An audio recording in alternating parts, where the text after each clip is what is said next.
মিটিংটা ছিল বিজয় দিবস উপলক্ষে আইন শৃঙ্খলা পরিস্থিতি এবং অন্যান্য বিষয়ে আলোচনা। এবং আপনারা জানেন 16ই ডিসেম্বর আমাদের মহান বিজয় দিবস। এই বিজয় দিবস যেন ভালোভাবে করা যায়, এখানে যেন কোনো ধরনের কোনো দুর্ঘটনা না ঘটে, এই জন্য আজকে আলোচনা হয়েছে এবং বিভিন্ন মন্ত্রণালয়ের ভিতরে একটা কোঅর্ডিনেশন, এটার ব্যাপারেও আলোচনা হয়েছে। আইন শৃঙ্খলা পরিস্থিতি এখানে কোনো সমস্যা নাই। যেমন ধরেন রাস্তা যারা যাবে ওখানে তাদের জন্য রাস্তাঘাট মানে স্পেশালি ট্রাফিকটা ভালোভাবে থাকে, যেন সবাই যেমন যেতে পারে, এই জন্যই ব্যবস্থা করা।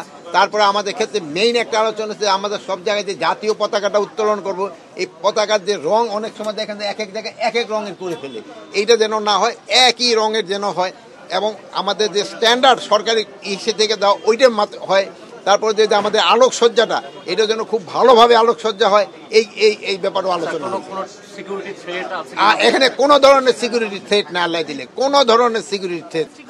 ওইটা তো 16ই ডিসেম্বর না, ওইটা তো 16, এটা তো 16 না, দেশে কোনো সিকিউরিটি সমস্যা নাই।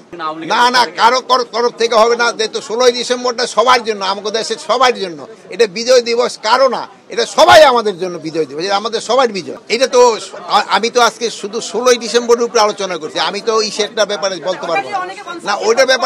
ওইটার ব্যাপারে আমি কালকে চিটাগাং যাচ্ছি, যদি ওখানে কোনো প্রশ্ন থাকে ওখানে করবেন।